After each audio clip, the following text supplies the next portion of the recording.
Hello, dear friends. It's actually Tuesday, June 15th, 2021, but this is being done for the Wednesday post of June 16th, 2021. And it's a bit windy out here in the backyard, and it's a crazy kind of week, so I decided I needed to do this on Tuesday. I hope that's okay with you. Anyway, we'll carry on, and thank you for viewing this and for your interest and concern and prayer, which we desperately need. Well, speaking of busy week, really grateful that past Saturday, June 12th, Bishop Stephen Leung ordained Angus Wu, who is taking leadership for St. Matthias and St. Luke's in Vancouver. And of course, they had the dedication of their new building that they are worshiping in on Sunday. So it was a very big week for St. Matthias and St. Luke. Pray for Angus Wu, the Reverend Angus Wu, and his family as they take up residence in Vancouver and begin the ministry at St. Matthias and St. Luke's, and for that church. Well, among other things, we just had, this being Tuesday, clergy calls, both East and West, and we had a guest speaker in Pastor Boyd Hopkins on the issue of the problem of porn. And of course, that is a very serious issue that is important to address and to think about and see what the scriptures have to say.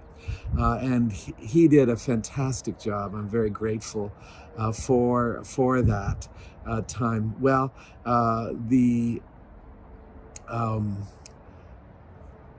Provincial Council is going on for the province, the Anglican Church in North America. Provincial Council is the synod of the province. It meets once a year, and each diocese of the province has 4 delegates, a bishop, a clergy, and 2 laity. And so the bishop who's representing us this year is Bishop Trevor Walters, who is actually there in person at the Cove in North Carolina. The rest of the delegation are connected by Zoom, Canon Mike Stewart and Joan Deeks and Sue Talmy. So we're well represented. The College of Bishops is meeting starting tomorrow afternoon and in through till Friday as well. So lots of things happening, need lots of prayer. Well, perhaps you'll remember that we're making our way through the final chapters of Acts. And we're on to doing 2 chapters a week, so it's Acts 23 and 24. We ended Acts 22 with Paul having been in the middle of a riot where he was unfairly arrested and the crowd were ready to kill him.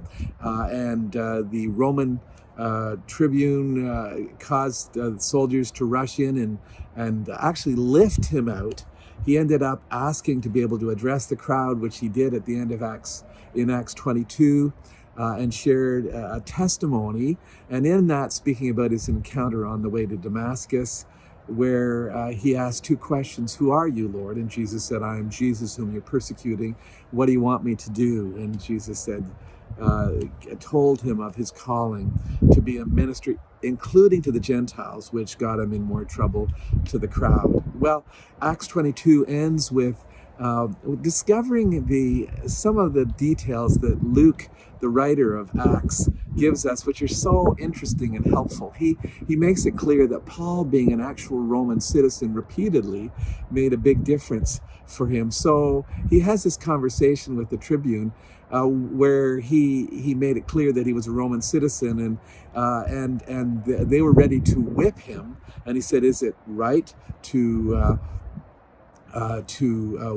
whip a Roman citizen uncondemned? And immediately they let the tribune know, and he comes rushing in and greatly concerned because he knew that could get him in trouble, and has a conversation where he ultimately tells Paul, well, I paid a lot of money to be a Roman citizen. And Paul said, well, I was born a Roman citizen in Tarsus.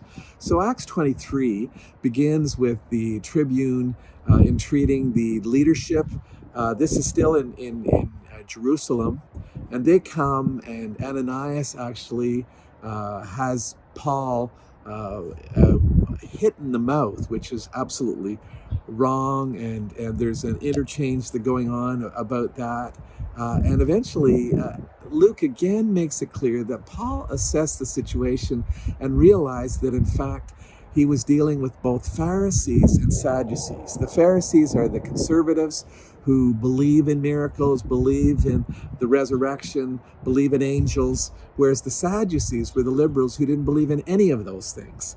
And so Paul, knowing he's speaking to a mixed group, says he was here because of his belief and his preaching in the resurrection, which of course the place erupted because Pharisees believed in the resurrection, the Sadducees didn't.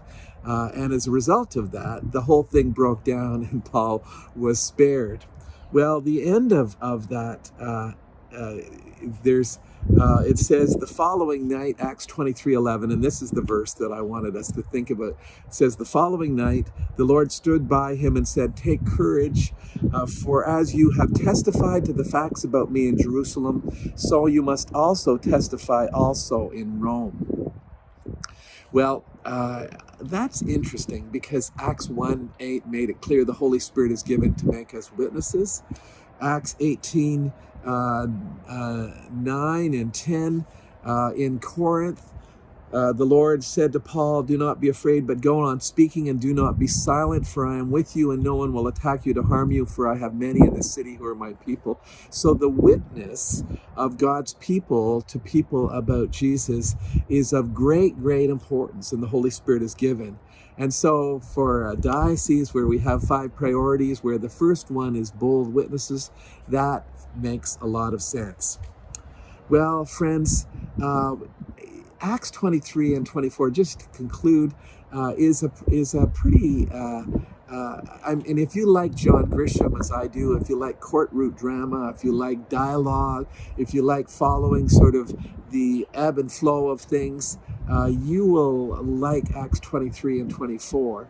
It ends up with a plot to kill Paul, which his nephew discovers and comes and tells Paul about it, who in turn has the tribune, him go and speak to the tribune, who is very concerned about that, and in fact enlists a whole bunch of soldiers to take Paul to Caesarea, which is where the following part of the chapter ends.